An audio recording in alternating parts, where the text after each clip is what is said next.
तो पहला पैराग्राफ में श्रील प्रभुपाद जी समझाते हैं कि जो भगवान हमारे नित्य पालक हैं, वही भगवान हमारे हृदय में अंश रूप में विराजमान रहते हैं। प्रभुपाद जी इसको कहते हैं। हाँ, कठोपनिषद से प्रभुपाद जी ने इसको पुष्टि करते हैं यहाँ पर। तो वही भगवान है जो पालन करता है। ऐसे आप जानते हैं भगवान कृष्ण यानी विष्णु पालन पालन करता है। और ब्रह्मा जी जो है सृष्टिकर्ता माने जाते हैं और महादेव जी जो है संहारकर्ता माने जाते हैं। तो पालन जो करते हैं हमारा, वही भगवान हमारे हृदय में हमेशा निवास करते हैं। तो यहाँ पर उसके आगे कहते हैं कि युद्ध स्थल में जितने भी योद्धा वहां पर उपस्थित थे, वो सब पहले भी थे, अभी भी हैं, आगे भी रहेंगे। और भगवान कहते हैं कि मैं भी था, आप भी थे, और अभी हैं और आगे भी हम लोग रहेंगे। इसके लिए शोक करने का कोई आवश्यकता नहीं है। इस बात को श्रील प्रभुपाद जी कहते हैं। आगे माता जी पढ़िए नेक्स्ट पैराग्राफ। यह मायावादी सिद्धांत की मुक्ति के बाद आत्मा माया के आवरण से पृथक होकर निराकार ब्रह्म में लीन हो जाएगा, अपना अस्तित्व खो देगा। यहाँ पर परम अधिकारी भगवान कृष्ण द्वारा पुष्टि नहीं हो पाता। न ही यह इस सिद्धांत का समर्थन हो पाता है कि बद्ध अवस्था में ही हम अस्तित्व का चिंतन करते हैं। यहाँ पर कृष्ण स्पष्टता कहते हैं कि भगवान तथा अन्यों का अस्तित्व भविष्य में भी अक्षुण्ण रहेगा, जिसकी पुष्टि उपनिषदों द्वारा भी होती है। कृष्ण का यह कथन प्रामाणिक है क्योंकि कृष्ण मायावश नहीं है। यदि अस्तित्व तथ्य न होता तो फिर कृष्ण इतना बल क्यों देते? और वह भी भविष्य के लिए। मायावादी यह तर्क कर सकते हैं कि कृष्ण द्वारा एक मिनट माता जी। तो यहाँ पर देखिए कुछ लोग ऐसे कहते हैं ना तो कुछ लोग ऐसा कहते हैं कि जीव जब शरीर छोड़ता है तो क्या होता है, आत्मा परमात्मा में लीन हो जाता है, उसका फिर आगे का कोई अस्तित्व नहीं रहता है। ऐसे कई सारे लोग तर्क करते हैं। तो उन लोग का आप ये वाला श्लोक बताना। कौन सा? दूसरा अध्याय का 12 नंबर श्लोक। भगवान ने बोले हैं, भगवान की बात तो आप भाई विश्वास करो ना। गीता को अगर मान रहे हो आप तो भगवान की बात को विश्वास करो। भगवान कह रहे हैं यहाँ पर, क्यों मानेंगे? क्योंकि ना भगवान मायावश नहीं है, प्रभुपाद जी यहाँ पर कहते हैं। तो क्या कह रहे हैं? कह रहे हैं कि जो आत्मा का अस्तित्व है वो खत्म नहीं होती है, वो हमेशा रहता है, पहले भी था, अभी भी है और आगे भी रहेगा। इसके लिए कभी भी परमात्मा में लीन नहीं हो जाता है, आत्मा हमेशा रहता है। और जब आध्यात्मिक लोक में जाता तब भी उसका अस्तित्व रहता है। ऐसा नहीं कि वो लीन हो गया आध्यात्मिक लोक में जाके, वैकुंठ लोक में जाके। हर जगह पे आत्मा का अस्तित्व है। इस बात को यहाँ पर श्रील प्रभुपाद जी कहते हैं। ये मायावाद फिलोसफी है। अरे कुछ नहीं है, आगे खाओ पियो मजा करो, इसके बाद कोई जीवन नहीं है, आत्मा परमात्मा में लीन हो जाएगा। अब खूब पाप किए होंगे, आत्मा परमात्मा में लीन हो जाएगा।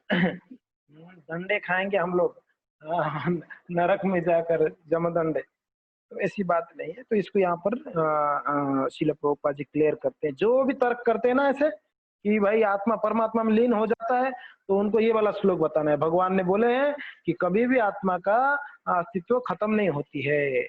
आगे पढ़िए माता जी। मायावादी ये तर्क कर सकते हैं कि कृष्ण द्वारा कथित अस्तित्व स्वीकार भी कर ले तो फिर कृष्ण के अस्तित्व को किस अस्तित्व आध्यात्मिक ना होकर भौतिक है ना? मायावादी ये तर्क कर सकते हैं कि श्री कृष्ण द्वारा कथित अस्तित्व आध्यात्मिक ना होकर भौतिक है। यदि हम इस तर्क को कि अस्तित्व भौतिक होता है स्वीकार कर भी ले तो फिर कोई कृष्ण के अस्तित्व को किस प्रकार पहचानेगा? कृष्ण भूतकाल में भी अपने अस्तित्व की पुष्टि करते हैं और भविष्य में भी अपने अस्तित्व की पुष्टि करते हैं। उन्होंने अपने अस्तित्व की पुष्टि कई प्रकार से की है और निराकार ब्रह्म उनके अधीन घोषित किया जा चुका है। कृष्ण सदा सर्वदा अपना अस्तित्व बनाए रहे हैं। यदि उन्हें सामान्य चेतना वाले सामान्य व्यक्ति के रूप में माना जाता है तो प्रामाणिक शास्त्र के रूप में उनकी भगवत गीता की कोई महत्ता नहीं होगी। एक सामान्य व्यक्ति मनुष्य के 4 अवगुणों के कारण श्रवण करने योग्य शिक्षा देने में असमर्थ रहता है। गीता ऐसे साहित्य से ऊपर है। कोई भी संसारिक ग्रंथ गीता की तुलना नहीं कर सकता। कृष्ण को सामान्य व्यक्ति मान लेने पर गीता की सारी महत्ता जाती रहती ही है। मायावादी का तर्क है कि इस श्लोक में वर्णित द्वैत लौकिक है और शरीर के लिए प्रयुक्त हुआ है, किंतु इसके पहले वाले श्लोक में ऐसी देहात्म बुद्धि की निंदा की गई है। एक बार जीवों की देहात्म बुद्धि की निंदा करने के बाद यह कैसे संभव है कि कृष्ण पुनः शरीर पर उसी वक्तव्य को दोहराते? अतः इस अस्तित्व आध्यात्मिक आधार पर स्थापित है। इसकी पुष्टि रामानुजाचार्य तथा अन्य आचार्यों ने भी की है। गीता में कई स्थलों पर इसका उल्लेख है कि यह आध्यात्मिक अस्तित्व केवल भगवत भक्तों द्वारा नहीं है। जो लोग भगवान कृष्ण का विरोध करते हैं उनकी इस महान साहित्य तक पहुंच नहीं पाते। अभक्तों द्वारा गीता के उपदेशों को समझने का प्रयास मधुमक्खी द्वारा मधुपात्र चाटने के सदृश है। एक मिनट, तो यहाँ तक हम समझते हैं पहले तो श्रील प्रभुपाद यहाँ पर कहते हैं कि अगर कोई ये तर्क करता है कि भगवान को स्वीकार ही नहीं करता है, बोलते कि ये तो ऐसे ही है, गीता का ज्ञान ऐसा ही है, कोई एक सामान्य व्यक्ति बोल दिया इसको अगर मानते हैं, तो कहते हैं श्रील प्रभुपाद जी कि ऐसा हो तो फिर दूसरे शास्त्रों को भी फिर नहीं मानो। अगर आप भगवत गीता को नहीं मान रहे हो तो इसका मतलब दूसरे शास्त्रों को भी नहीं मानो, कुछ भी मत मानो। मायावादी लोग कुछ शास्त्र को मानते हैं, उसको नहीं मानते हैं, गीता को नहीं मानेंगे वो, क्योंकि ना इसमें आस्तिक विज्ञान है। जो नास्तिक विज्ञान है या जो ब्रह्मवादी का विज्ञान है उसको वो लोग कहीं से मानेंगे, मगर ये नहीं मानते हैं। तो यहाँ पर श्रील प्रभुपाद इस बात को कहते हैं और आगे कह रहे हैं एक सामान्य व्यक्ति मनुष्य का 4 अवगुण होता है। 4 अवगुण आप सब जानते हैं क्या क्या है? गलतियां करता है, धोखा देता है और इंद्रिया अपूर्ण है, और एक क्या है? भ्रमित होता है, भ्रमित होता है। तो ये 4 त्रुटियां हैं, उसके अवगुण है। मगर भगवान के पास ऐसा कोई मीन्स कमियां नहीं है, भगवान पूर्ण है। तो कोई भी संसारी ग्रंथ गीता की तुलना नहीं कर सकता है। प्रभुपाद जी गीता का महानता बता रहे हैं कोई भी संसारी ग्रंथ गीता के साथ आप तुलना नहीं कर सकते। कोई के बोलते हैं ना कि गीता हाँ हमारे वो वाला ग्रंथ की जैसा ही है, हमारे गुरुदेव ने एक लिखा है गीता जैसा ही कुछ लिखा है, किसी के साथ तुलना नहीं कर सकते गीता। क्यों? क्योंकि एक ही कारण है, ये भगवान ने कहे हैं, ये कोई साधारण व्यक्ति मनुष्य नहीं बताया है। तो श्री कृष्ण को सामान्य व्यक्ति मान लेने पर गीता की सारी महत्ता ही चली जाएगी ना। अगर लिखने वाले को ही सामान्य मान लिया आपने तो फिर गीता का कोई महत्व ही नहीं रहा है कि नहीं?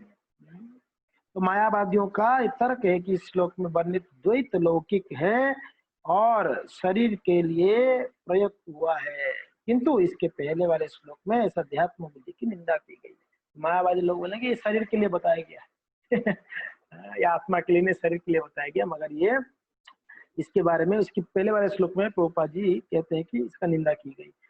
एक बार जीवों की अध्यात्म बुद्धि की निंदा करने के बाद यह कैसे संभव होगा कि कृष्ण वापस उसी के बारे में दोहराएंगे? कभी नहीं हो सकता है। अतः यह अस्तित्व आध्यात्मिक आधार पर स्थापित है और इसी पर पुष्टि हमारे कई आचार्य लोग भी बताए हैं। आगे बढ़िए माता जी। गीता में कई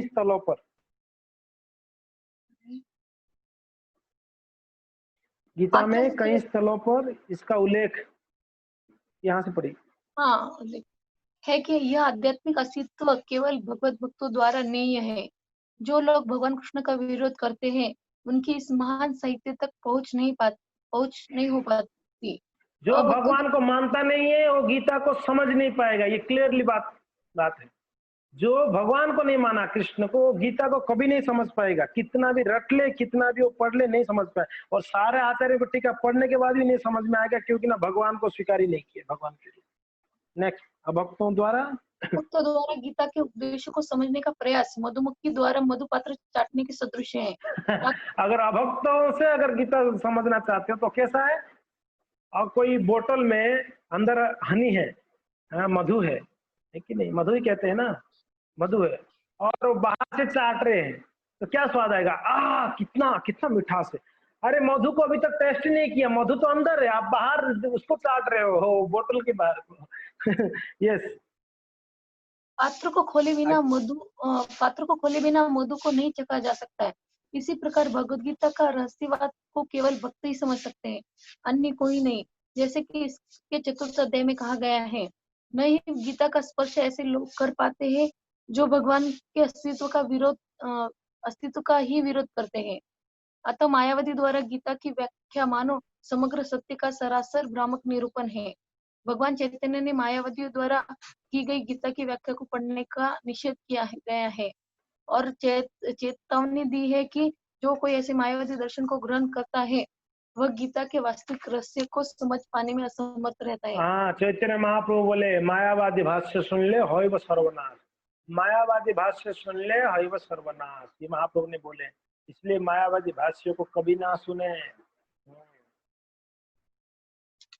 यदि यदि अस्तित्व का अभिप्राय अनुभव गम्य ब्रह्मांड से है तो भगवान द्वारा उपदेश देने की कोई आवश्यकता नहीं थी।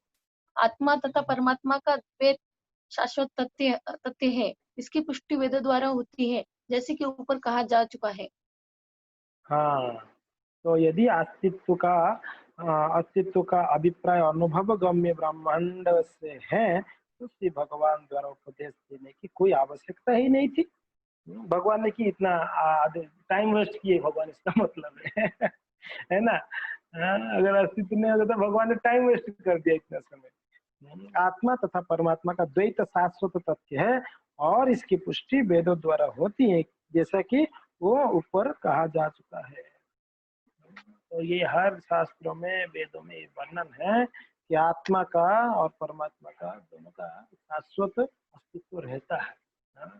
ऐसा नहीं कि वो कभी लीन हो जाता है, विलीन हो जाता है, ऐसा नहीं है। ऐसे भ्रामक जो बताते हैं उनको ये बताओ, ये बताओ। तो इसलिए मायावाद लोग कुछ भी बोलेंगे, कुछ भी।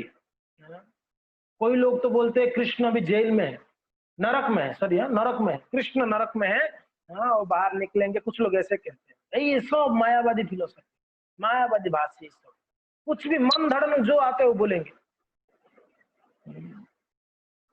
कुछ शास्त्रों का कुछ चीजें मानेंगे, कुछ नहीं मानेंगे, जो उनको अच्छा लगता है वो मानेंगे। मानना है तो शास्त्र को हर एक चीज मानना है, नहीं तो उसको कहते हैं अर्ध कुकुट न्याय, आधा मानोगे आधा नहीं मानोगे, अर्ध कुकुट न्याय। तो इसके लिए अभी श्रील प्रभुपाद जी का तात्पर्य बहुत महत्वपूर्ण है, बहुत महत्वपूर्ण है। ये अभी हम पढ़ने के बाद भी आप दिन में और एक बार पढ़ लिया करिए तात्पर्य को समझ कर ना। तो बहुत सुंदर तरीके से यहाँ पर मायावादी को खंडन की श्रील प्रभुपाद जी ने। तो ओके, 12 नंबर श्लोक आपको याद करनी है। और इस तात्पर्य को कितना लोग को अंग्रेजी समझ में आता है? आप में से कितना लोग को अंग्रेजी समझ में आता है? आता है, अच्छा ठीक है। तो एक हमारे एक प्रभु जी हैं, गौरांग प्रिय प्रभु जी, उन्होंने भगवत गीता का बहुत सुंदर नोट्स बनाए हैं, गौरांग प्रिय प्रभु। तो मैं जो श्लोक चर्चा करूंगा उसका नोट्स ऐसे मेरे पास अंग्रेजी में है, तो मैं अंग्रेजी में भेज दूंगा ग्रुप में, तो आप उसको समझ जाइए, है ना, अंग्रेजी में। उसको हिंदी करने में मुझे समय लगेगा और मुझे इतना हिंदी नहीं आता है, सॉरी इतना अंग्रेजी नहीं आता है कि मैं हिंदी में ट्रांसलेट कर सकूं। तो वैसे हमारे नेहा माता जी ट्रांसलेट किए हैं एक श्लोक का, तो वो माता जी आप उसको शेयर कर लीजिएगा ग्रुप में, है ना। पहला वाला श्लोक आपने किए हैं, तो मैं बाकी का जो है मैं वो उसका नोट्स भेज दूंगा। बहुत सुंदर मिलिए प्रभुपाद जी का जो पर्पट है ना, उसको बड़ा सुंदर तरीके से सजाकर उसमें क्या इम्पोर्टेंट है वो ये बना के उन्होंने नोट बनाया है, तो मैं आपको भेज दूंगा।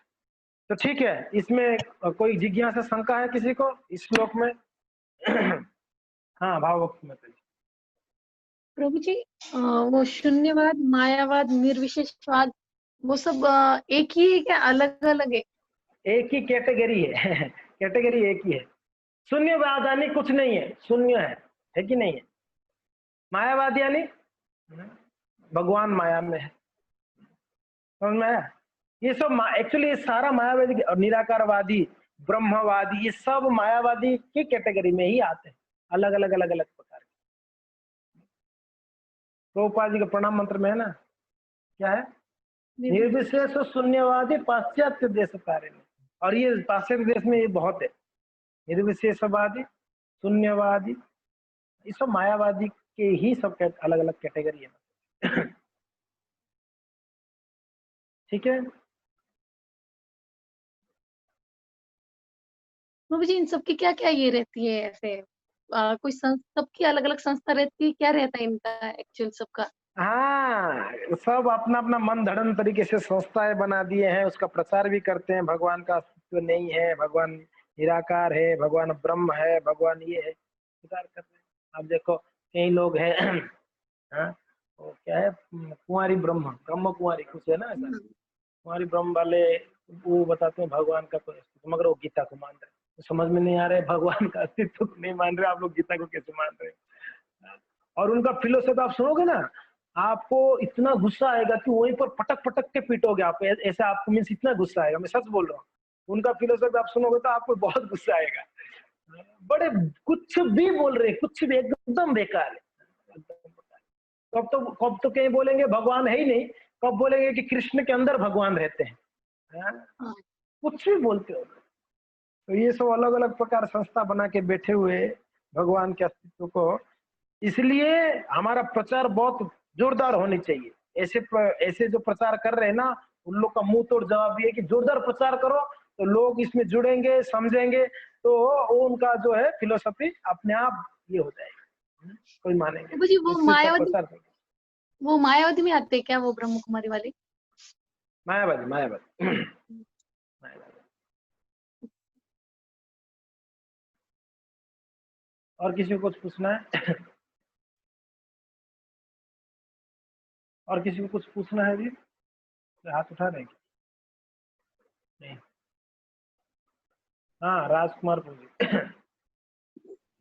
दंडवत प्रणाम प्रभु जी। प्रणाम प्रभु जी। प्रभु जी, मेरे को एक वो इच्छा थी कि वो है ना, वो मनुष्य जीवन पाइया वाला जो वो भजन है ना, प्लीज आप भेजिए ना। मैं भेज दूंगा। आप दिन में मुझे ना आप व्हाट्सएप में मैसेज कर दीजिए, मैं भेज दूंगा। फोन कर दूंगा प्रभु जी, मैं फोन ऑफिस से फोन कर दो, चलेगा, चलो फोन कर दो। हरे कृष्ण प्रभु।